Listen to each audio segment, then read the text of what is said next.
No doubt about it. Your killer is a sexual predator. Marnie was raped.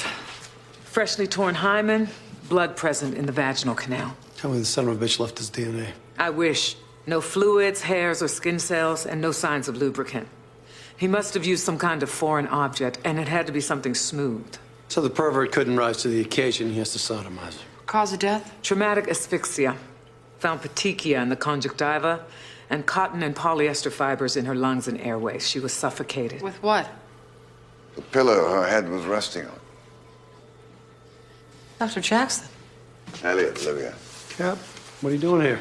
Covering for Wong. George was kind enough to give me some consulting work with the FBI when my clinic folded. He's presenting at a conference down in Washington, asked me to fill in. So, what are we looking at? Someone who made sure Marnie was resting comfortably before he abandoned her. You wrapped her in silk sheets. Padded the bottom with one, tucked her in with the other. Along with this.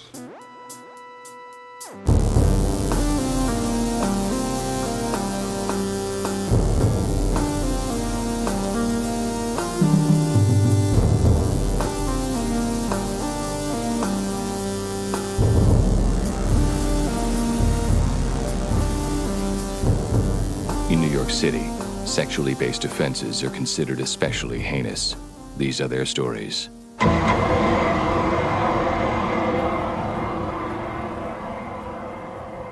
Hey guys, welcome to Munch My Benson. My name is Adam. I am here in New York where it's cold, it's winter, things are a little weird around here. I am of course joined on the line by my good buddy Josh. How are things up in the North Country, Josh? It's been cold. Didn't you have a day, is it today where the high was below 0 Fahrenheit? That was yesterday. God. Today, when I got in the car to go get bagels in Minneapolis, I had to drive. The closest St. Paul bagelry is their ovens getting repaired. Oh, that sucks. Replaced. Mm. So I had to drive to the Minneapolis location. There are just two. There's one in Roseville and one in Minneapolis. Uh-huh. So the Minneapolis one is like 25 miles. But I was like, no, fuck that. I want these bagels. Are they good bagels? Yeah. You know, it's New York bagels. It's like a significant upgrade from Einstein's. Yes. Yeah. It's not just bread. It's not just bread in a bagel shape. Nice. This is like full harder outside when you toast it. The insides, you know, it's got the like the crust has the tearaway. It's the whole thing. You got to boil it. Yeah. Yep. Mm-hmm. It's definitely boiled. I mean, they bill themselves as New York bagels. I mean, it's obviously not. You know, it's not the New York water. Whatever. Who gives a shit? Nonsense. Yeah. Apparently, the Montreal bagels are better, anyways. I don't have any way to know. You don't have access to Montreal bagels. They call them bagels, Josh. They're bagels up there. They do a lot of things weird there. Fucking, they speak some weird bastard French. Anyway. So, I got in the car and I did that. And when I got out to the car, the dash thermometer said it was -2. Oh, God. And the car, I like to complain about our Outback because... when did you guys get an Outback? Last spring. Nice, yeah. We have two cars now. We have two. We have my like... 05 Toyota Solara, or maybe it's an 04 that I bought from Drew because my car was in an accident. Yeah. Some jerk off like turned left across my lane of traffic from oncoming, and you know, I was driving a Civic, he was in a fucking army truck. And so you can imagine that my Civic didn't fare well. But he wasn't actually like driving on behalf of the army, was he? No. And he wasn't insured. Exactly. I get a letter like every 6 months from Progressive saying that they're still trying to get me money for that. Oh, well, I'm sure that's going to come through for you someday. Yeah, totally. Well, I mean, I've been sort of lucky and just had money fall into my lap for the last like year and a half. So it probably actually will happen because I'm kind of like Parker Lewis, I guess. Yeah. Where I guess I had to move home and live with in-laws. Who were gracious enough to host us. Yeah, but I mean, you're living rent free, right? Yeah. Oh, yeah. Yeah, it's great. In my mind, as well as your in-laws' house, you know. Yes. So we. Josh Dugan can't lose. Yeah. No, exactly. So we've got the Toyota, which was like parked in, and that's got heated seats. It heats up real fast. It's fucking awesome. It's got a new stereo with a backup cam. Yeah, it's great. This, like, I always tell Jackie that my shitty car with 270,000 miles or however much it has is better than her. New like 2015 or 14 Outback. Oh, she doesn't have heated seats on that thing? That sucks, man. Nope. My mom's Outback has a heated steering wheel. Yeah, this does not. You know how I know it doesn't? Because I had to drive with one of my hands in my jacket pocket for the first 10 minutes that I was driving to get bagels this morning. You have to have driving mittens for that thing, Josh.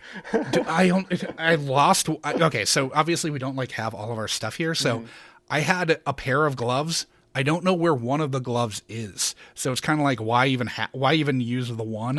Anyway, if only there were places in the greater Minneapolis St. Paul. Yeah, but I'd have to go. I'd have to go into a store, which we both know I'm not going to do. To be fair, I understand your plight. Like, I only go into stores because they are less than 15 steps from my house, right? Like, I can get gloves at Dwayne Reed if I need to, and probably across the street at the hardware store too. Yeah, yesterday here it got up to almost 40, so that's why Dugan knows this, but I took Max and Bandit over to Roosevelt Island, which was at one point where there was a smallpox sanitarium, so there's a really cool, like, kind of ruined building from that there, and it's the way I think of it is if you've ever been to a kind of European city's fairly large and fairly prosperous suburbs, that's what Roosevelt Island feels like. There's hardly any traffic. There's decent transit like connections to it, but it's very strange and very empty. And so we're over there. There's like nobody there. And it's technically in Manhattan, which is a very odd feeling. It's been a few times in the last week that I've had this strange absence of other random assholes that are walking at me from an odd direction or going too slow in front of me. Because I went to a... which is your entire life otherwise. Basically, yeah. I went to this... There's like a fairly suburban Target that we can get to on the bus that has way more than our urban Target does. Here's the Adam's grocery segment. But the experience of being on these aisles with nobody... Like where I can just like stop on the aisle. And there's not some jerk off who works for an app who's like trying to push me out of the way, or some old lady that desperately needs the bag of chips that I'm standing right next to. Sure. You're just getting inundated by task rabbits. Yeah, exactly. Anyways, that was weird. So I realized that I'm going to have to like deprogram if I ever leave this place, which, who knows. But I think we should get to this. I have a feeling that we can finish this episode fast if we are, if we don't do what we did last week and go off every fucking rail. Yeah. We are talking. First off, I guess you drinking anything, Josh? Sure. Yeah. Got myself a Bullet Rye Rocks. Nice. Thanks for the Christmas present, Pops. Actually, you know what? I'm almost done with my Founders All Day IPA. And which is a very, obviously low alcohol content session ale. So I'm going to pour myself a Jameson on the rocks and join you before we get started with this. Nice. Sounds good. So this week we are watching Season 12, Episode 20, Totem. All right. Lily and Sheila are running from someone as if their lives depend on it. All hope seems lost. He is gaining on them. Then Sheila whips out her cell phone. And he's about to plant his pirate flag, so one of them leaves a treasure chest to distract him. From what? We don't really know. They start off running again, but after 3 steps, Lily trips over a suitcase and faceplants on the, from my experience, usually shit-stained concrete sidewalks of New York City. Doing that thing that everyone does here when they find trash... They stop what they're doing and decide to open the suitcase, wherein they find the body of a 10-year-old girl, Marnie Foster, who'd been reported missing the day before. The sidewalk is in front of a Catholic church, but there's no evidence of a crime scene anywhere in the vicinity, so Benson gives a press conference in the hope that someone will come forward with information. Luckily, a Parks Department camera is found that allows us for you to find out when the bag was dropped, but sadly an untimely box truck prevents them from seeing exactly who dropped it. Warner then tells us the girl was raped with a smooth foreign object, and that the cause of death was asphyxia. What was she smothered with, you might ask? Cue the legendarily smooth Vectensian voice of none other than the Scourge of Falmouth himself, Dr. Captain Jackson. It was the pillow her head was resting on, he says. His career has taken a bit of a downturn since Elliot's forearm gun show put the kibosh on his sexual deviant group therapy work. But admirer George Wong has offered him some consulting work with the FBI in the meantime, which I guess explains why he was in the medical examiner's office wearing a lab coat and analyzing fiber samples from a high-profile victim without informing the investigating officers. Cap Jack, MD, PhD, thinks whoever stuffed Marnie in the bag wanted her to feel comfortable. She had a nice doll, silk sheets, a pillow, was left in front of a church, and was heavily dosed with sleeping pills. Clearly the profile seems to fit your classic pedo who maybe took things further than he wanted to and killed her to cover up his mistake. The SVUs round up the local sex offenders, but they all have alibis. The doll hasn't been sold in over 20 years and wasn't Marnie's. Next up, they look at Dad, who'd been in Hawaii but is flying back today. Maybe he had an accomplice or something, so Finn and Benson drive over to Susan's house where they see a man argue with Susan and shove her to the ground. Finn yells police and runs to the man to slow him down, only to be met with a wild, easily dodged haymaker. Finn puts him in a wicked half Nelson, throws him on top of a trash can, and puts him in custody for assault. The man's name is Chad. He's Susan's sometimes boyfriend, and he has a police record for forcibly touching the 13-year-old daughter of a previous girlfriend who he claimed came on to him. Benson calls out Susan for lying about her whereabouts the day Marnie disappeared. Susan admits that she was in bed in a cheap hotel with her extremely shitty side piece. Dr. Cap has a wild theory. What if the perpetrator is a woman? While the incidents of female-on-female molestation cases are exceedingly rare, DCJ is convinced. He's treated women who did this, and yet he's perplexed. His patients had been manipulative sociopaths, while whoever stuffed Marnie in that bag treated her with a great degree of tenderness. Maybe the perp is a victim herself. They need to track the owner of the perfect penny doll. The Foster's maid tells Benson that Marnie would have gone to piano lessons the day she disappeared. While you might think that this would have been the first or second question SVU would have asked upon learning of the girl's disappearance, it certainly should have been. The piano teacher, June Fry, lives in a massive brownstone that she'd inherited from her dead parents just around the corner from the Fosters. Miss Fry is very upset about Marnie's death, tells Benson all about her former student and how she had perfect posture and loads of natural talent. After Capjack suggests the killer might be mourning harder than anyone, they spot June in tears bolting from Marnie's funeral. June had apparently called Susan Foster to cancel Marnie's lesson the day of her death, and her phone records showed that she'd canceled many other lessons that afternoon. However, the absent-minded school secretary at Marnie's school forgot to relay the message Susan left for her daughter. The SVUs want to wait for a search warrant, but DCAP believes he can charm June into letting them look about her cavernous manse for evidence of the crime. She lets them in and goes to put a kettle on, which is a cue for Elliot and Cap J to start rummaging throughout the house. The house appears to be a time capsule from 1989, implying that time had stopped for June back then. Continuing, they find hair that seems to match perfect pennies, pillows that match those found in the bag, and an overwhelming smell of bleach in the basement. While Liv compliments June's skills as a pianist, Elliot and DC Jack rummage through her trash and find a suitcase matching the one containing Marnie. As Elliot brandishes a wooden spoon, which was clearly the foreign object that did the penetrating in this case, the piano stops, and he hears Liv call for a bus. June has suddenly collapsed. Jackson starts compressions, and Stabler pulls a jar out of June's pocket of the same sleeping pills used on Marnie. As she comes to in the hospital, Benson and Jackson try unsuccessfully to pry the truth out of June, and with all the physical evidence ruined by the bleach, the only hope for this investigation is for Dr. Cap to sweet-talk the truth out of her. She tells him she doesn't deserve to live. She was an only child, her mother's little princess. She begins to break down when he shows her perfect penny. Since Dr. Cap is working as an agent of the police, he starts treading on thin ice when he blows off her request for a lawyer. Through a nifty bit of brain-twisting chicanery, he convinces June to cancel her request for legal counsel. To get her to drop her guard, Capjack tells her his story. How he thought he drunkenly fucked his own daughter on a dock on the Cape, how he'd actually fucked his daughter's love interest, how his daughter wouldn't speak to him for 20 years, and how she'd been attacked by his colleague, which left her in a coma from which she'd eventually succumb. This gets June talking. She tells him how her father gave her the perfect penny doll when she was 7. Then something happened, but she's a little light on the details. She then starts relating the events of the day of Marnie's murder. She dosed Marnie's milk with the sleeping pills so she wouldn't feel a thing. She also confesses to leaving Marnie by the church with the pillow, sheet, and dolls so she'd be comfortable. After this confession, there are still 11 minutes left in this episode. There's definitely another shoe to drop. June loudly prays for forgiveness for what sounds to Cap, Jack, and the SVUs like more than just one victim. So they talk to June's other students. One of the students saw June arguing with an older cane-using woman the day of Marnie's disappearance. It was June's mother, Elaine.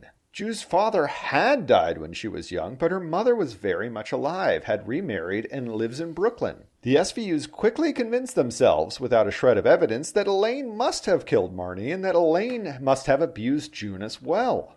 Stabler and Benson cross the bridge and pay a visit to Elaine. She tells them how her ex-husbands were weak and pathetic men, always saying nice things to her daughters and giving them gifts occasionally. They then accuse her of sexually assaulting and murdering the poor young girl, and she gets incensed. Her younger daughter, Katie, who she'd had with her second husband, comes out and stammers to the detectives that she'd taken her mother to a bridge tournament that day. Katie is a blubbering mess and storms off shouting that she didn't do anything. Benson and Stabler find her huddled up in a bedroom closet. Benson asks her if it's her bedroom. She nods yes.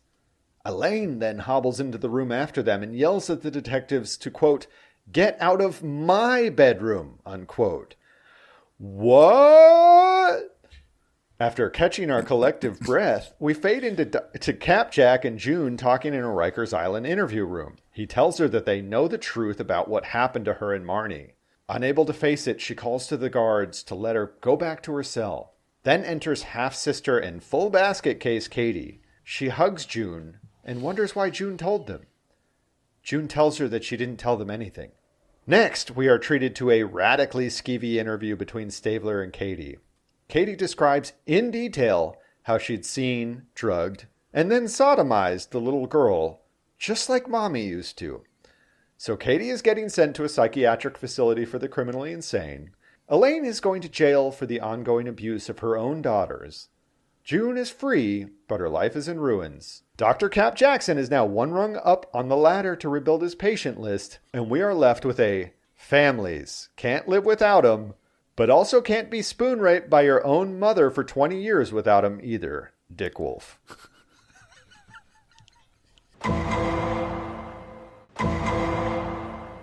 Oh, God.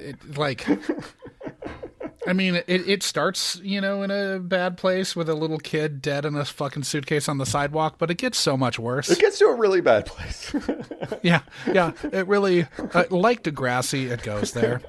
He's definitely had a more Chinatown-esque ending than Counselor It's Chinatown did, for instance, or any of the other ones that seem kind of adjacent to that level of, what would you call it, ick that you get from that from the end of that film. Mm-hmm. Yeah, I guess we have a few actors to talk about. Yeah, we have a surprisingly short list of actors to talk about, which for my liking is wonderful.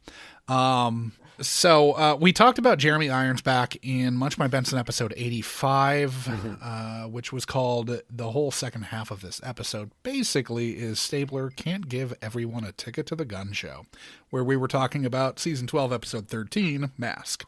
Mm-hmm. So if you want to hear us talk about him at length, because holy shit do we, go back there.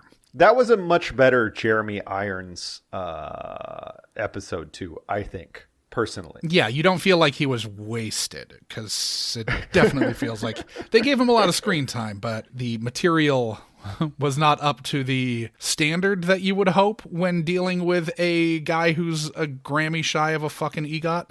Yeah, he was gravitas less in this episode. I kind of disagree. I think the scene where he's like working the charm while he's like therapizing June, I think that scene really works, and he has some good moments. I would watch that show. Yeah. I like just the Dr. Cap Jackson hour I would watch. You watch that play out and it's like, oh no, this works. I get this. I wonder if there is some like pilot for a Dr. Cap show that's like buried somewhere. They were trying to spin that off since Conviction didn't stick. Yeah, exactly. All right. So moving past Jeremy Irons, we've got Elizabeth Mitchell, who's playing June Fry. She was born in L.A. but grew up in Dallas. She graduated from Booker T. Washington High School for the Performing and Visual Arts, which is also where Erykah Badu, Ernie Banks, Edie Brickell, Nora Jones, and Munch alum Erica Tazel went. I have at least a couple friends that went there because I went to middle school in Dallas, and a couple of my friends went to high school there. Yeah. She got her BFA from Stevens College in Columbia, Missouri, and then studied at the British American Drama Academy in London. She was nominated for Outstanding Guest Actress in a Drama Series, the Emmy for that, for playing Juliet Burke in Lost, after which she joined the main cast. She was main cast in LA Firefighters, Significant Others, The Beast, The Lion's Den, V, Revolution, Crossing Lines, and Dead of Summer. She had recurring roles on The Expanse, Outer Banks, FBI International, Once Upon a Time, and ER. If you look at the show she was main cast in, that just shows you how many shows were canceled that you've never heard of. There are a lot of shows, guys. There's a lot of shows. I didn't see all of them, and I definitely didn't see all of the ones in which she was main cast in. I think she probably first came to prominence when she played Gia's girlfriend in Gia. Any red-blooded straight male that is roughly Adam and my age that is a movie you remember. There's a lot of naked Angelina Jolie in Yeah, that one. I've never seen it, but I vaguely remember it now that I see. Yeah, it was an HBO movie. Yeah, Angelina Jolie in front of my bridge. Yeah, man. Faye Dunaway's in that. Speaking of, nice. Yeah. She was also in the films Frequency, Nurse Betty, The Santa Claus 2 and 3, and The Purge election year. Next up, we've got Agatha Nowicki, who's playing Katie Kavanaugh, the sister and ultimately the killer. Brutal. She pops up again as Kayla Sissy Grayland in Imprisoned Lives, which is the weird second half of the two-part season 15 premiere that isn't really related at all to the William Lewis-centered first half. Yeah, weird. Okay. You've so seen I that have recently. I have, and I was like, where do I know her from? And it's clearly that, because I've never seen anything else she was in. Nope. That's all I have on Agatha Nowicki. Yeah. Then we've got Lisa Baines, who's playing Elaine Fry Kavanaugh. She was born in Chagrin Falls, Ohio. She studied acting at Juilliard. She was nominated for a Drama Desk Award for Best Featured Actress in a Play in 1984 for Isn't It Romantic? She also, in, I believe it was 1981, I didn't write down the year, won a Theatre World Award for Look Back in Anger. She was in the films Look Back in Anger, Cocktail, Young Guns, Without Limits, Pumpkin, Freedom Writers. That's writers with a W and a T. Not Freedom Writers. Legally Blondes. Yeah. Yes, not Freedom Writers. Not Legally Blonde. Not Legally Blonde. Legally Blondes. And Gone Girl, where she was Rosamund Pike's character's mother. Then she was main cast in The Trials of Rosie O'Neill, which was the post Cagney and Lacey Sharon Gless attempt to get another series off the ground, and I think that ran for 2 seasons, maybe 3. She was also in the first 2 seasons as main cast in Son of the Beach, that weird USA show that had Timothy Stack, who was Parker Lewis's dad. Yeah. Where it's a Baywatch send-off. Then she had recurring roles in Nashville, The Orville, Royal Pains, 6 Feet Under, King of Queens, One Life to Live, and Legacy. Yeah. Now, on June 4th, 2021... 14th. She was hit... She died on the 14th. She was hit on the 4th. Oh, that's right. Yeah, okay. Yeah. That's right. Yeah. So on June 4th, 2021, she was hit by a motorized scooter while crossing the street while she was on her way to Juilliard. 10 days later, she died from a traumatic brain injury. Yeah. 2 months after the accident, they finally arrested the scooter driver who fled the scene. Wow. So they finally arrested him, but it wasn't until August 5th. Yeah, that happened right like a week before I moved here. And so it was definitely all over the news as I was Oh, I'm moving sure. over here. Now, the thing about it, I just want to point out that I hate the term scooter because it is so non-specific, right? It means it could mean anything from something that like goes 65 miles an hour and can hold a 300-pound man to like a thing like a 2-year-old kid is scooting around on the sidewalk on. So I don't like. Well, it's a motorized scooter at least, so it at least had a motor, so it wasn't one of those razors. Yeah, but it could be like I don't think it's like a Lime scooter or something like that. Yeah. But still, it's I hate. I'm thinking about this just kind of extemporaneously because like I hate that term because it's a lot. Anything from basically being it's imprecise. I would assume that since she died from brain trauma, that it was at least like a Vespa. Yeah, it was going pretty fast. Exactly. But yeah, that sucks. That's terrible. Now, I think of her, and I've always thought of her, and Josh will know that when I think of Cocktail, I always think about TGI Fridays. A man who's near and dear to my heart. That's the poor man's Michael Caine, Bryan Brown. Yeah, sure. But sometimes I forget that this film also featured a fairly bravura performance from a woman I should think about more often, and that was the poor woman's Glenn Close, Lisa Baines, because that's who I always thought she was when I watched that movie. And she, if you don't remember, she's like the rich lady that Bryan Brown kind of sicks Tom Cruise on because he thinks he's trying to get Bonnie, him to. I believe is her name. Exactly. He wants her to pick up a rich lady. And that's, I was 95% sure that's who she played. Yeah. I couldn't remember for sure though. Yeah, I had to go back and just to jog my memory. Oh, you watched Cocktail today? No, I actually. You and Max sat down and watched Cocktail, which is like really one of the most reprehensible movies ever. So bad. It's so bad. It's so terrible. You're supposed to root for Tom Cruise's character? Really? He's a monster. After every terrible thing that he does? He's a fucking monster. Man. Even though he's awful. And like also it's like, okay, they flip bottles around. Do you know how much like waste there is there? Like they're pouring out like bottles worth of expensive liquor every night. And like everything's just sticky as fuck than Disgusting. any liqueurs.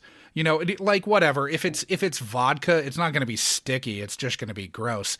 But if it's like a liqueur, if you're making a Sex on the Beach. Oh, yeah. The bars that those assholes are working at, it's all that shit. TGI Fridays. It starts with them working at a TGI Fridays. And it is the hottest place in Manhattan.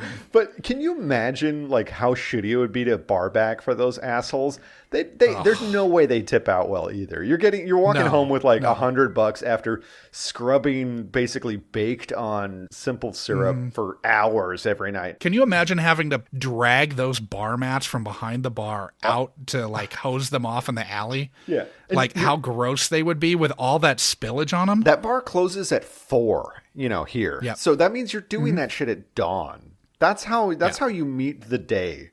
Hosing out an awful, stinking bar mat. Well, and you know that, like, because of all of their theatrics behind the bar, that basically the entire bar is a splash zone. And so it's not just liquor. It's also, like, female ejaculate.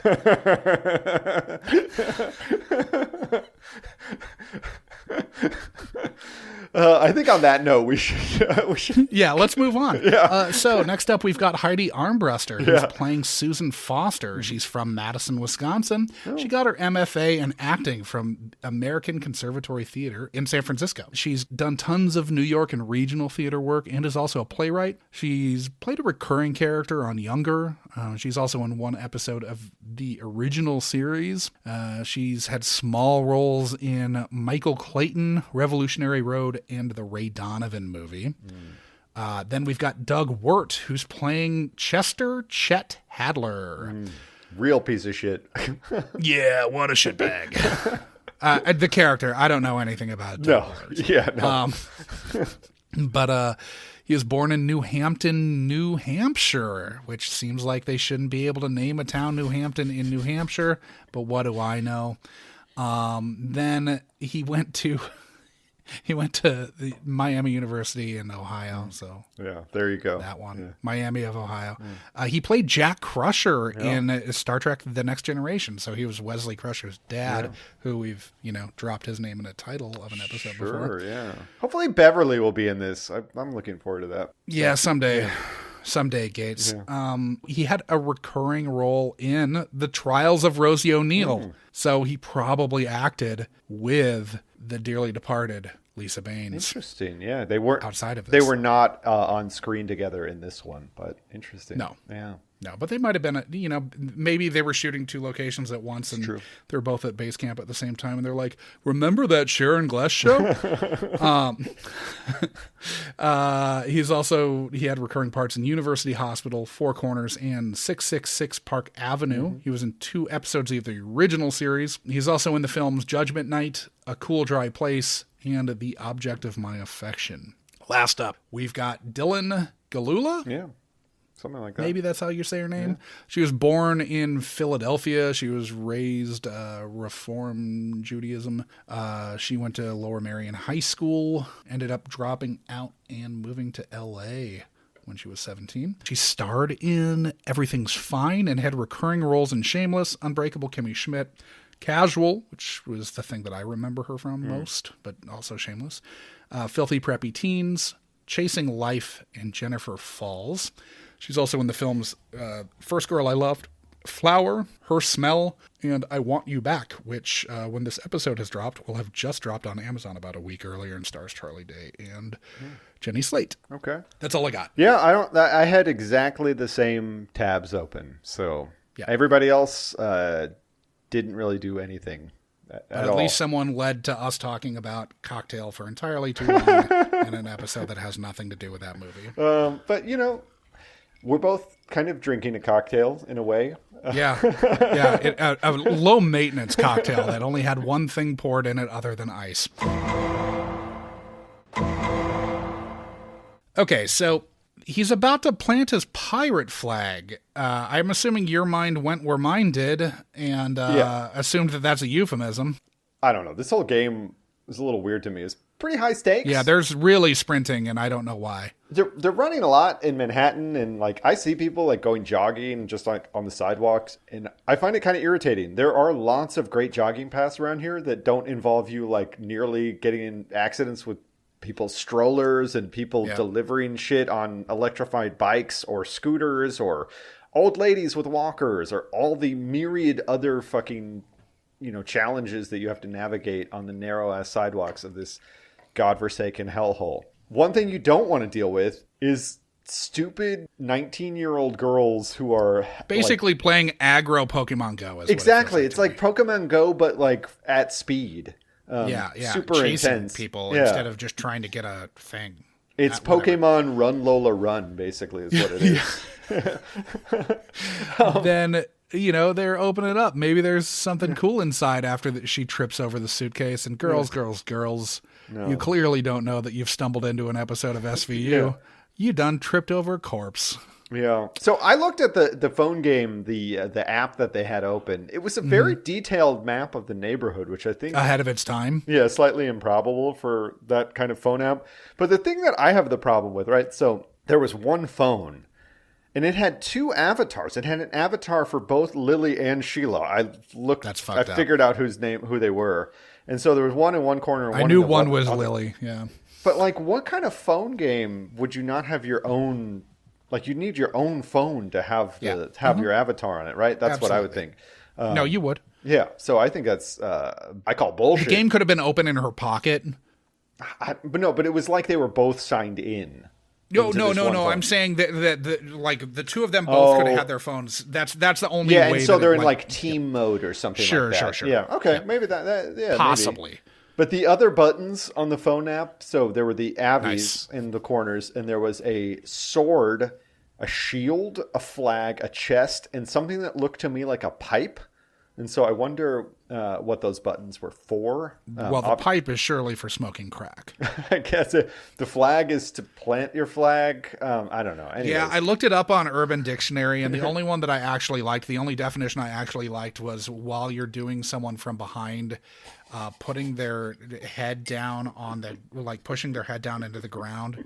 And this is regardless of gender. It's just you're entering from behind. No. But pushing their head down and then planking from that position while you're inside them. So like planking, like elbow planking, like no, like hand down using the hands down to balance, and then like legs directly out. But Finn brings it up as if it's a thing that we should all understand what it is. He says, So is it found it or playing an online game? Yeah, like plant the flag, but with virtual pirates. Yeah. anyways. Well, I mean, did you not know that Finn just reads the works of Patrick O'Brien? That's like the only thing he does when he's at home. He brings, now he's moved on and he's bringing pizza to his grandson. Yeah. But back then, he just read pirate literature. He used to wear like a full brim pimp hat with a feather in it. Now he only wears a bicorner. And he's constantly debating with himself whether it's a front and back, a fore and aft bicorner or a breast the beam bicorner. Those are your two solid options. And he's really excited for the new HBO Max pirate comedy starring Reese Darby that Taika Waititi is going to be an EP on. So the thing, so I have a problem with the bag, right? The bag that they show Lily tripping over is not the same bag as the bag that they open up that has Marnie in it, first off. There are two different bags. The first one is not a duffel bag. It's not a duffel bag. It does match the one that's in the trash can later. The duffel bag does neither not. are duffel bags. No, the duffel bag does not. No. And so they said that only one girl had gone missing that day, so it had to have been Marnie. So I did a little diving on this. It won't take very long. I took too much time looking this up. But in 2011, there were 7,545 children reported missing in New York City. That's an average of 20 2/3 a day. So Manhattan. But if you take out the one day where there's only one missing child. Yeah. Well, it actually it's possible that this could have happened. So Manhattan has a little over 1.63 million people in it. That's now. So this is kind of apples to oranges, but it hasn't, the population hasn't changed that much. In that time. It's gone up a little bit, but not that much. And there's 8.42 million in the city. So that means Manhattan is 19% of the population of the city. So it should average almost exactly 4 missing kids per day. So, there's going to be variation. There's going to be days where there's 10 and there's going to be days when there's 1. So at first I went into this going like, there's no way. There's always going to be more than that. But no, it's reasonable. It is reasonable. Which is really a sad statement about just everything. Assuming there have to be more than that. Well, and you have to also remember that most of them get resolved within a couple hours. Yeah, so that's one. Yeah, thing. But it's not. We're not talking. Neither you nor I are saying that this is some Wayfair shit. Yeah, exactly. Yeah, and also, I mean, New York is the safest large city in the country. Don't believe the hype. It's whatever. Well, I guess we know what you have to cut in now. Yeah. All right. So Finn blocks mom from being able to see the horrifying image of her daughter crammed into luggage. And then they go to the MEs, and that's not Wong. No, it's not Wong. But how did he get? How did they hip him to this? Like before. No, I mean, Wong basically arranged for Cap to be covering for him because he's at a conference. Yeah, but so Warner calls Wong? Doesn't Warner call the SVUs and the SVUs call Wong when they need his advice? I mean, isn't that the kind of chain of custody of the how? Wong does what Wong wants, and so does Dr. Cap Jackson. Who is consulting with the FBI now. Man. Yeah, DCJ, he's a freelancer now. He's just floating through the ether, giving his psychiatric advice. So then we get the pedo roundup, and Elliot gets to drop that nice line about "Welcome to the perf parade" that leads to nowhere. And I was thinking, do you think this is held on the Talking Heads Road to Nowhere or Senator Stevens' Bridge to Nowhere? Ooh, that's a good point. I mean, I suppose since it's in Manhattan, Road to Nowhere is would slightly make more sense. more Since you could actually see David Byrne driving down riding down the street on his like lit up bike. The thing is that we would never see Elliot lost in a pair of pants the way we saw David Byrne. Sure. Glutes are cutting through. Yes. The pants need to be painted on. You could make the pant legs 10 feet wide and you'd still see those ass cheeks cutting through the fabric. Well, it's because the pants want to be closer to Maloney's buns. They're just drawn to him. I just want to talk about one of the pedos in the pedo parade. So one of them was a professor. He's got tenure, though. So he's got tenure, but he says, my students can attest to that. And Benson goes, students? You were caught filling up a 10-year-old. But I wasn't convicted, he says. Still, I'm shocked Hudson University didn't fire you. And it's like, Benson, don't you know by now that Hudson University kind of depends on this kind of behavior for their livelihood? Yeah, it's fueled by creeps. So, yeah, boyfriend Chet, short for Chester. Completely insane, this guy. Love this fucking guy. Pushes her down, takes a swing at Finn, won't take no for an answer, and scowls and winces through his entire performance like he was Brett Kavanaugh waxing nostalgic about brewskis with Judge, Tom, PJ, Bernie, and Squee. Yes, we drank beer. I liked beer. Still like beer. We drank beer. Finn clearly announces himself as a police officer. And this guy, this like middle-aged white guy wearing a suit, just hauls off and throws a fist right at Finn's face. It's not Wesley's dad. Yeah. and then we find out that this fucking guy. You forcibly touched a 13-year-old girl, your last girlfriend's kid. It was that little bitch's idea. That little bitch told me you wanted a threesome. You try that with Susan and Marnie, too? A threesome? My daughter is dead. How can you accuse me of doing that? Because you lied about where you were when Marnie disappeared. I was at work. Well, your boss says different. He says that you left after lunch.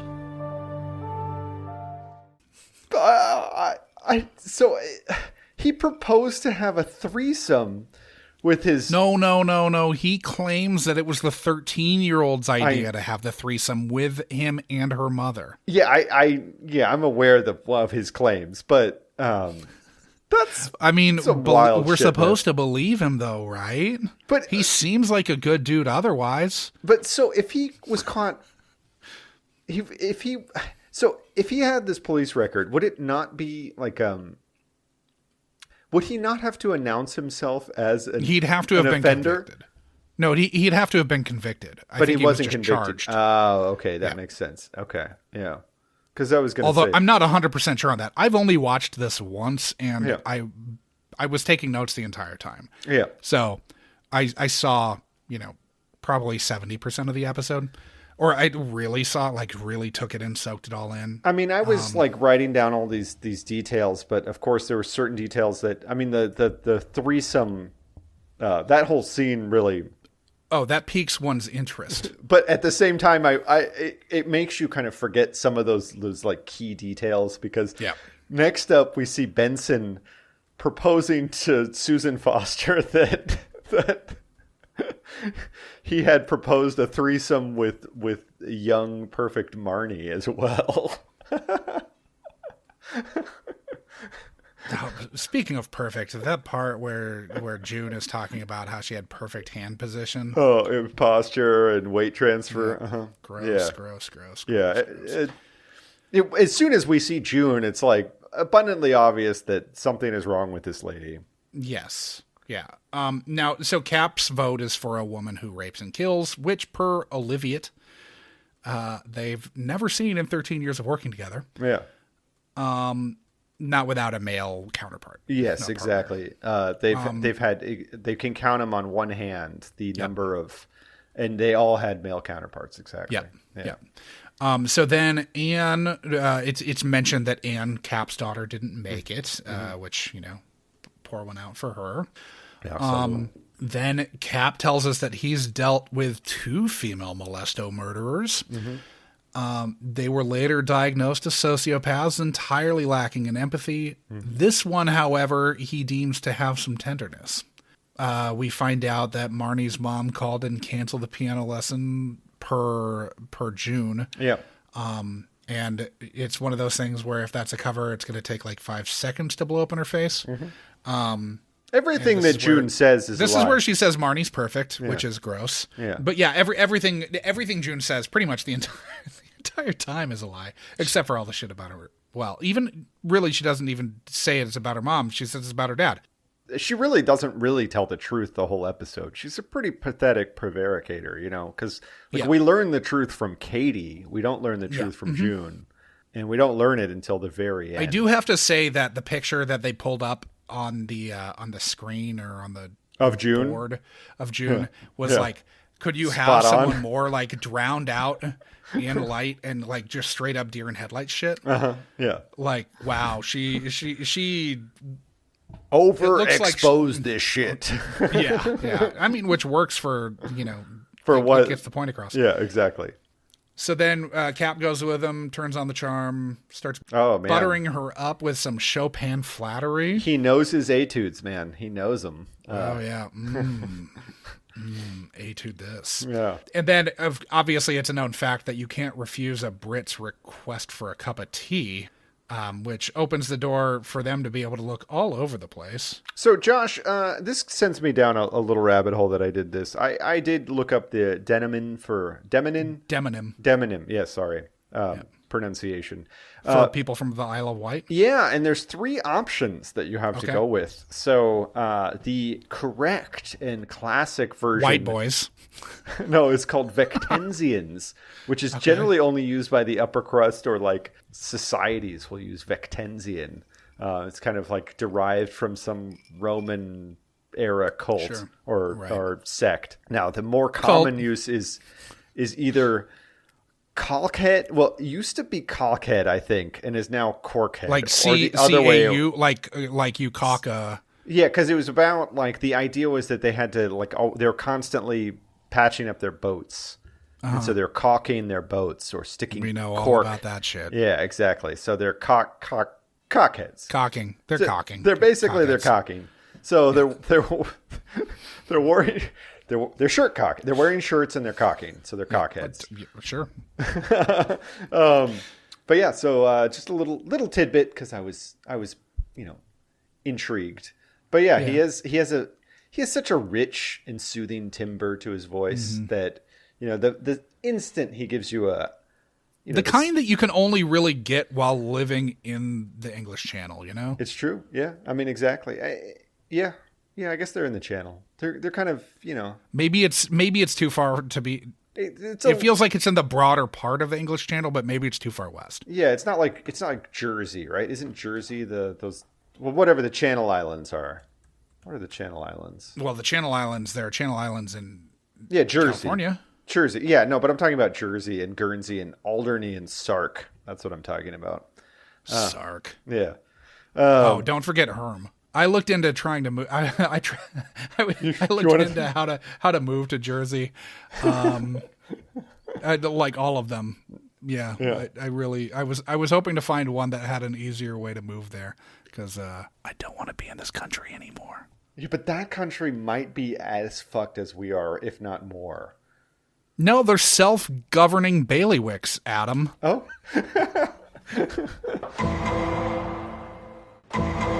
Anyways, back to the show. huge digression there.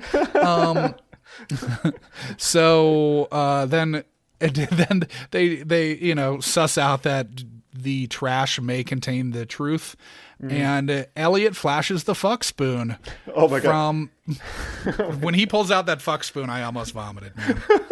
He's holding it. He's grasping it by the business end too. By the balls, yeah. He's got the fuck spoon by the balls. And the shaft is just there, and we're left to think about what it was doing to a fucking child. It is disgusting. This should not have been on screen. They could say, "Oh, there's a spoon there," But they maybe my brain did the filling in, but I swear that there was a head to that dick. No, he was actually holding it from the base where you would hold a spoon as if you were going to use it to stir something, which presumably would be the same end that you would use the business end to penetrate a 10-year-old child. At least we know that it was bleached. Yeah, but because we don't know that until after. Yes, we don't know that until later. Yeah. Oh God, just awful. Not the first time Elliot has brandished a wooden foreign object penetrator in front of our eyes. No, I mean that's an every other episode occurrence, isn't it? The one I'm thinking of specifically, the paddle. The paddle. Which episode was that Brotherhood? Yeah, that was Brotherhood. Which one was Brotherhood? With Eldon Hansen, season 5, episode 12, nips out on a gurney. Oh, nips out on a gurney. Yeah, absolutely. Yeah, it's so much with easier Serena to know Williams just weirdly in the episode. Yeah, exactly. That's a fun one. But you really get uncomfortably close and personal with another wooden foreign object penetrating device. A much larger one. Yeah. But given that those guys were the perps before they were the victims, I feel less bad about that one. I feel terrible about this one. This one is terrible. Yeah, this one is just awful. I only feel less bad about this one because the episode was kind of such a mess that yeah, this is some wild shit. Yeah. So then when Cap gets pulled out of the room. Because, she asked for a lawyer, we assume that when he goes back in, he's going to coax June into going skinny dipping with him off the Cape, right? Most likely. Yeah. Now I think that one of the things either Wong or Benson or Stabler or Cragen or Munch or any of the other people, because they still exist here in this universe, even if they're not in the episode, would have told him before he went in there some of the rules about how you interrogate a subject, what's allowed and what's not allowed. And you'd think he would have known that, or they could have told that to him beforehand. Or you'd think that maybe he's seen a TV show ever. Yeah, exactly. You'd think that, or maybe he'd ask them. He's a very smart man. Go what's acceptable and what's not. It just seems a little strange to me that you have this person who's your prime suspect in a awful, awful crime.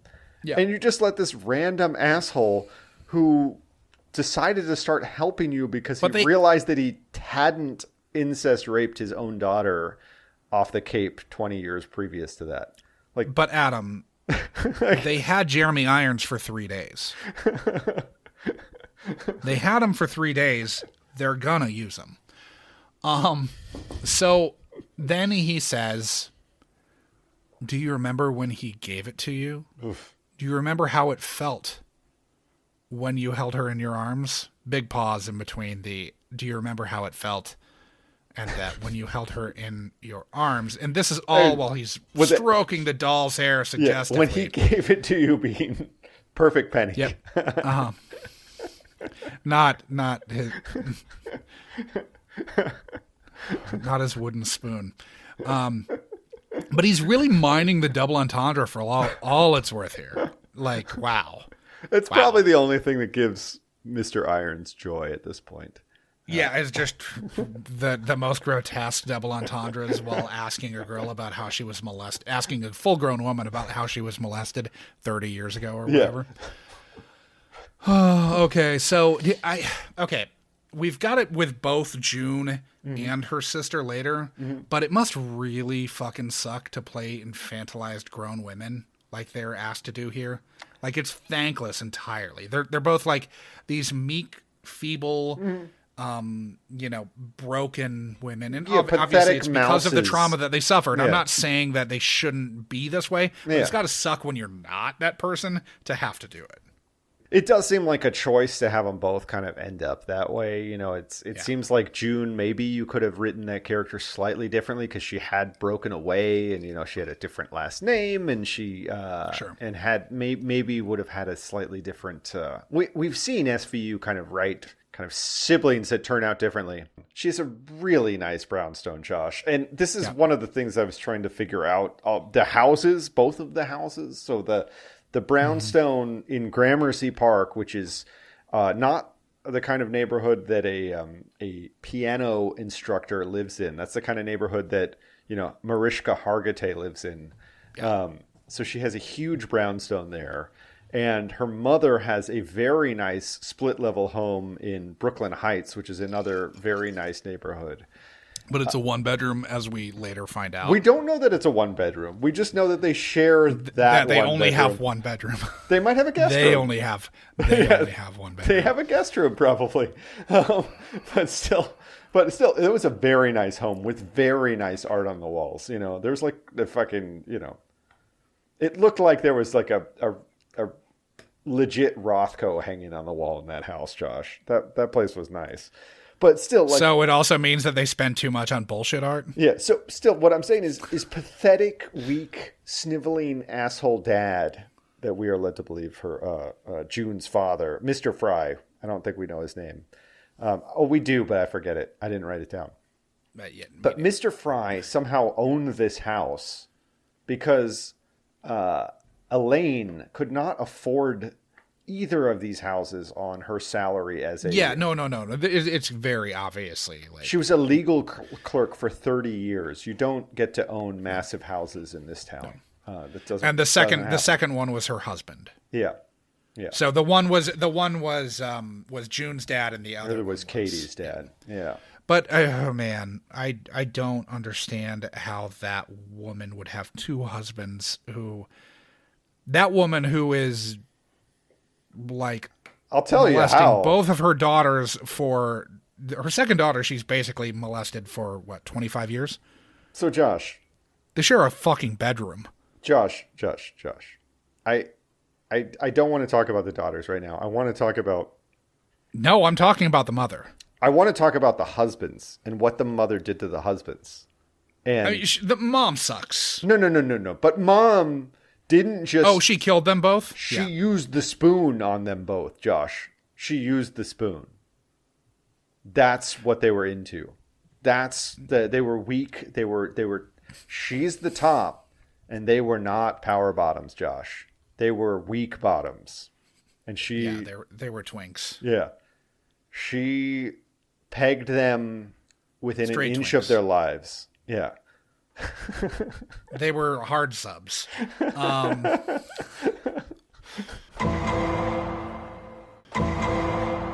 Okay, so when we see June's hands holding, it's either the picture or the doll. We see him close up. Yeah. Her hands looked rough. I thought she was like a leather worker. Well, you said she lives on Bainbridge, right? So maybe she's out. Yeah, she lives, or at least as of 2008, she lived on Bainbridge She's Island. out in the elements, She's like harvesting, oysters or sailing. She's probably sailing around Puget Sound. It's lovely. It's one of the best places in the world to go sailing. She's hauling on lines, Josh. She probably has her bi-corner fore and aft. Sure, as one does. Yeah. She's got the spyglass affixed to her face. This is the piratiest episode of SVU that we've ever done, and there's no reason for it to be other than planting the pirate flag. She's crossing the T of the dastardly Spaniards, Yeah. So this is 2 of the last 5 episodes of season 12 with weird female perp child molesters. 2 of the last 5. Yeah. So I feel like Neil Baer is like going out on a weird note. I think he's definitely going out on a weird note. I think that like with last week's also being a season 12 episode and this week's being a season 12 episode, he was just kind of letting it fly, right? Yeah, like, this is peak like picking plot devices out of a hat. And also just being like, impress me. Don't give me the same stuff that's happened before. I want to be wowed. Let's get weird. Yeah. And one of the writers said, spoon fucking. And he said, yep. Yes. Bingo. Mom perp. Yes. Mom molesting daughters. All right. They may anyway. They sure make us think about the spoon, man. They make us think about the spoon a lot. Because Benson says, put it this way, you weren't teaching Marnie Foster how to bake cookies to the mother. Which is pretty fucked up. Pretty fucked up. Yeah. Yep.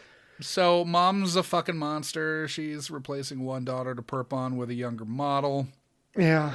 And, perping harder. It's very much Chinatown, just with John Huston played by the poor man's Glenn Close, essentially. Do you think Elaine Kavanaugh likes her fish served with the heads on, Josh? Yes. Let's just talk about the confession. Briefly talk about Katie's confession before, because Katie doesn't exist until minute 33 to 35. Somewhere in there she appears. Yep. And she goes full blubbery mess. She lives there.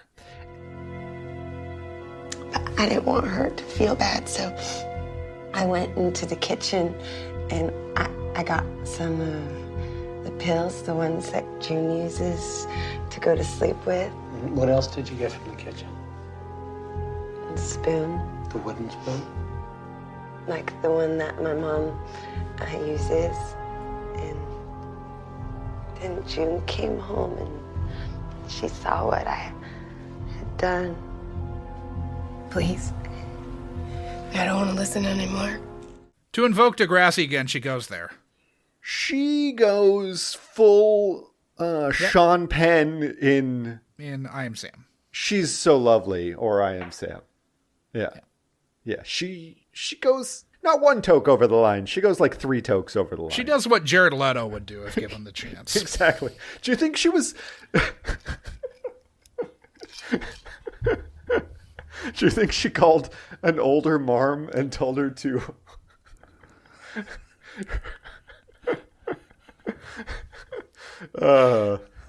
top her repeatedly in preparation for this role?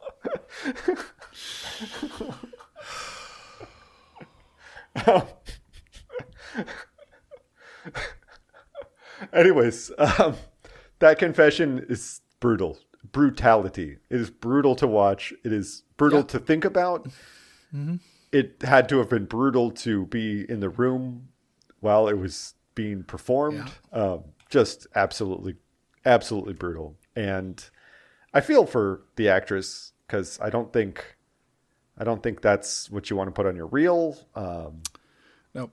But and it's, one of the biggest things you've been in. It's definitely a big performance. Yep. But yeah, now I think we can rate this piece of shit. So of course, guys, we rate these episodes every week. We rate on 4 criteria with which we try to come up with a composite score that will help us put this amongst all the other episodes of this wild and weird show that we watch so often. So we rank on how problematic the episode was, the depth and breadth of lives ruined, the quality overall, and of course the guests therein. So let's start with the quality, Josh. I don't think that this one was very good, kind of at all, but I don't think it's like absolute shit, I guess. It's definitely has moments that drop your jaw, and I watch this show for those moments. That's fun for me. It definitely wasn't boring, but it also wasn't good. So do you have or at least in my mind, I don't know, you might have a different. I mean, my inclination is to say a 3 or 4. Yeah, I think a 3. Probably You think a 4? I think it's going to have a high score in one of the categories. So I would say a 3. I'm fine with 3's fine.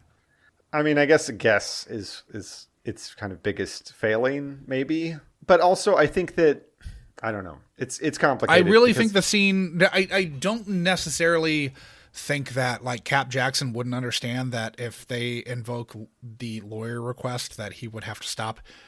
But aside from that, I think that Irons... He's a great actor. Yeah, he's great, and his gravitas like kind of carries a lot of the episode in a way that the episode shouldn't be carried, because on paper it's not that good. No. I there's think it's 2 or hard to 3 like ding scenes this that- much more than like I think you've got to go at least like a 6, right? Just because it's. I mean, Irons is very good, and I think Lisa Haynes is very good in her role. Baines. I'm sorry. I wish she was on screen more because I thought she was definitely the best of the women. Elizabeth Mitchell was better. Yeah, I think she has kind of a thankless role. I think she was fine. I think that Katie was pretty rough.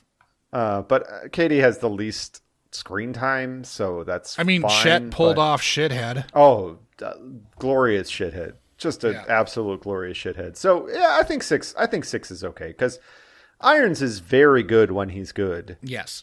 Now, I think... And he gets a lot to do. You know, it's not one of those things where like, oh, they wasted Michael K. Williams again. Yeah. You know, it's not one of those. The material's beneath him, but he's got the screen time requisite to his like cachet. Yeah, I guess I feel bad because I think the screen time is beneath him. I mean, not the screen time. The material is beneath him. Because like the last time we saw him... this is like a really kind of moving... It was at least outrageous. It was outrageous, but it's also like moving because this guy thought for 20 years. He really thought that he fucked his daughter. And Irons made us believe that. And that's pretty brilliant. Now, was this episode problematic, Josh? I mean, yes, very. Kind of extremely problematic. How much time we see a little girl in a suitcase for kind of a long time.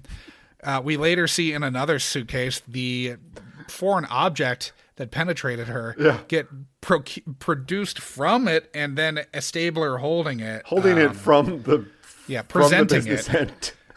We get the weird Cap Jackson stroking the doll's hair while speaking entirely in double entendres about how she was molested like 20 years earlier. We have Benson basically accusing a dead girl's mother of attempting to have a threesome with her dead child. Mm-hmm.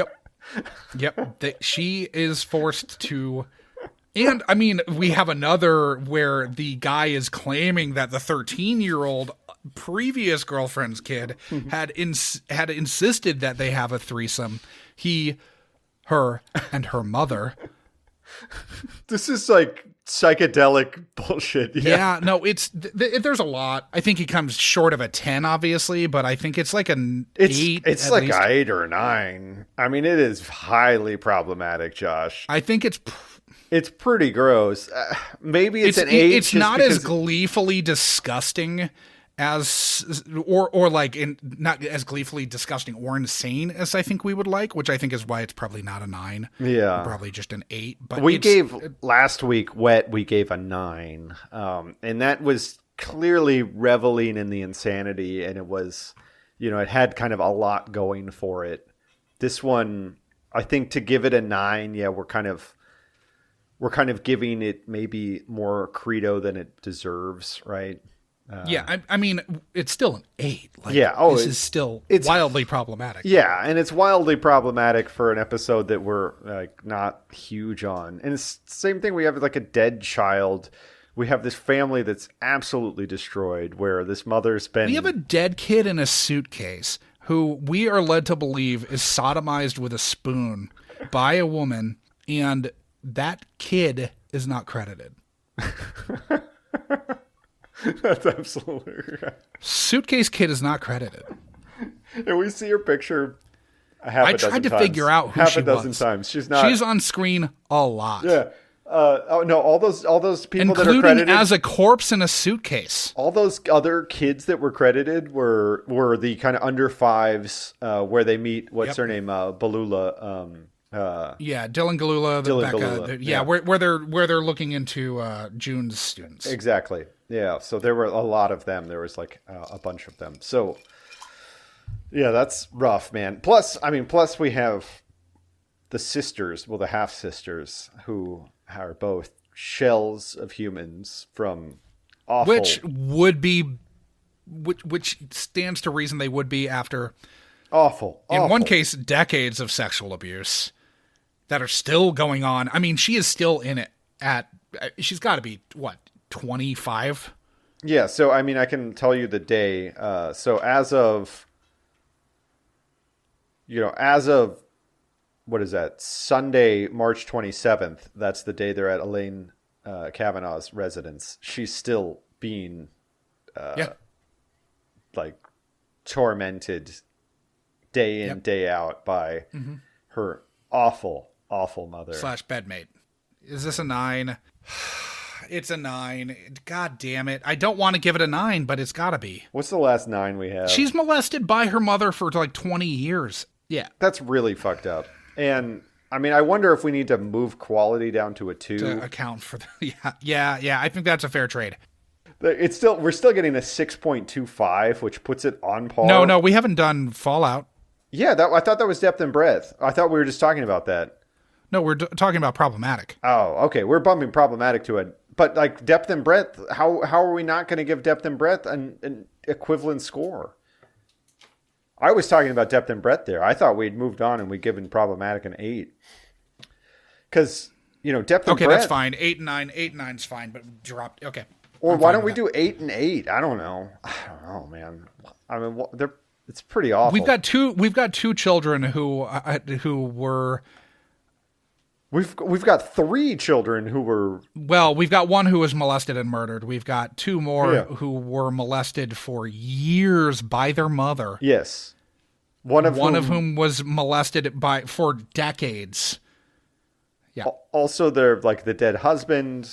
Who knows? Who knows what's going on there? But they're both dead, and we assume there's a reason for it. Yeah, we assume that she was molesting them too. Cap Jackson's daughter died, which we have a relationship to. Yeah, we do. We didn't really meet Anne. We just saw her getting assaulted. No, we got to see her like in the hospital. Act. Yeah, we did. She kind of worked. She woke up and thought about the skinny dipping and him fucking her girlfriend. It was Benson and Stabler that actually caused her seizure that put her into the coma. So Benson and Stabler killed her. They killed her. Yeah, so that's Fallout, man. Yeah. We've got the girl who tripped over the corpse suitcase.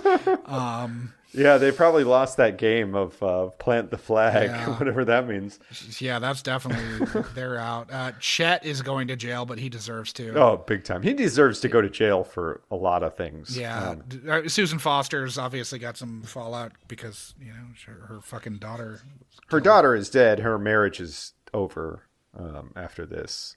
There's no way that's not happening. So I don't know. At the moment, I have problematic as an 8. And I don't have anything for depth and breadth. I think problematic's a 9 and Fallout's an 8. Okay, that's fine. I think it's more problematic than problematic heavy than Fallout heavy. Okay. Either way you slice it, it gets a 6.25, which I think is it's one of the things about a rating system that when something's super fucked up, it's gonna trump it not being good, and this is that. When you have a bad episode with a big guest star who isn't problem with the episode, this can happen. If it's extremely Are you talking fucked about? up. Is that a backhanded comment about Brenda Blethyn? Maybe. Yeah, exactly. Right. So yeah, the last 6.25 we had was the one that, as of this taping, was the one that just dropped. That was. She kind of gets mind raped by the Hawk, which we covered in We Dream of Machine Elves. That was season 21, episode 8.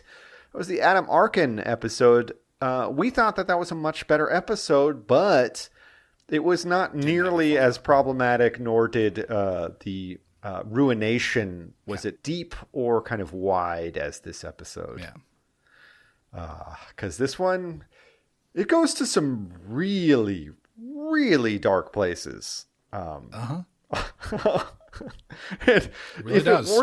If it weren't such a shit show, it would almost be unthinkably dark places. But thankfully, it's kind of amateurish handling of certain bits of it makes it easier to swallow. Sorry. But yeah, I think it's time to roll the next episode, Josh, and put this one in the ground where it belongs. Yeah. Okay. So we're going over to episode.lol, which was built for the podcast by Flat. The tape is spinning. Bill and Ted are being thrown through space-time from this into another episode of SVU. And we've got ourselves season 12 again. Oh my God. Episode 12, Possessed. Is episode.lol like possessed by season 12? Sure seems like it. It was the last season that we got to, except for the newest one, and now it's only season 12. Yeah. It's only spitting out season 12 episodes, it seems. Season 12 or 13. We're just living in this weird, transitional era between, like, the liminal end of state. the Neil Baer years and the fucking start of the goddamn Warren Light years. So... Yeah, but, I gotta say that it has been a wild ride because you have... Season 12 has been batshit crazy. We're bouncing back and forth between a guy who has a hard case of the fuck it's, let's do the wildest shit we can think of, and another season where they're like, we don't know how this show works, so we're going to kind of make it up on the fly. And so that means we don't know how this show works without one of the two leads who's been with the show for the entire time. So it's really... It's out there, man. Yeah. Anyway, so Possessed, a young woman's past as the unwilling star of a series of child pornography videos comes back to haunt her when she is attacked by a former fan. This one stars Taryn Manning. You know her. You love her from such films as Crossroads and Hustle and Flow. Nice. Oh, yeah. Of course. I wrote about this one way back in the day. She's Pennsatucky or whatever. In Orange is the New Black. But yeah, Taryn Manning and Devin Rattray, who just got arrested for a DV incident.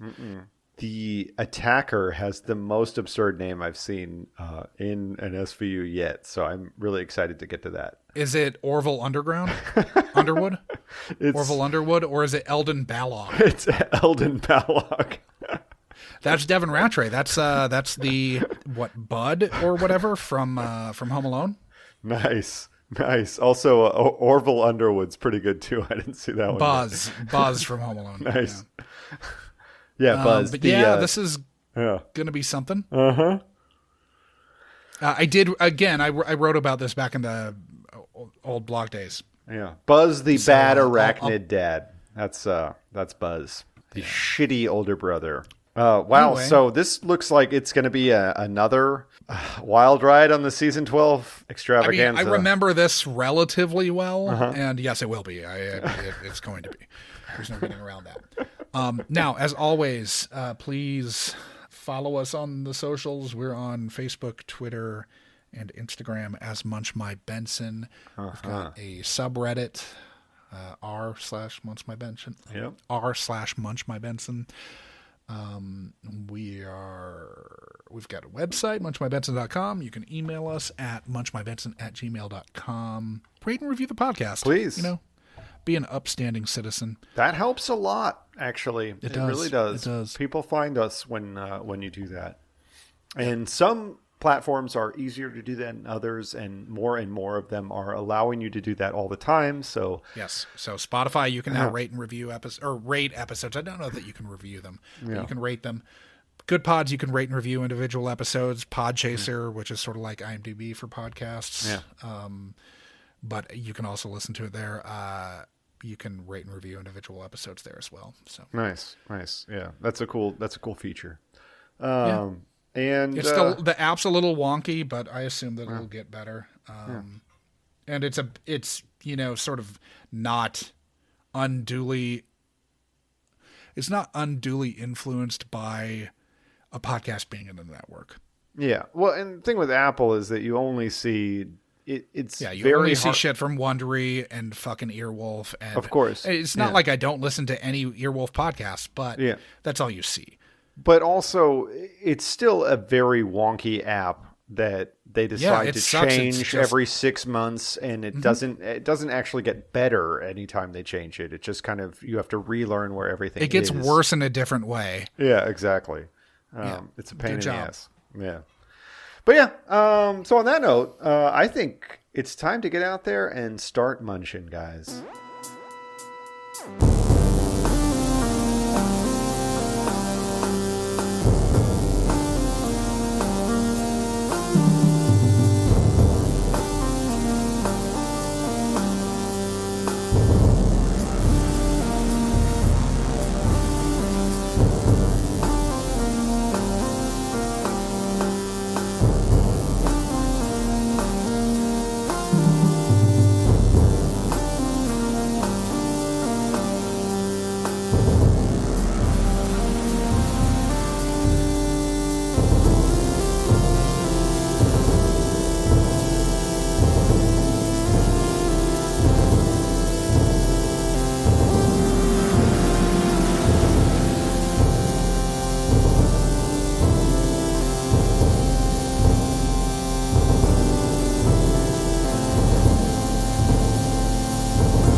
Do you remember when he gave it to you? Do you remember how it felt when you held her in your arms? You stop. You stop torturing me. You don't know anything about how I feel.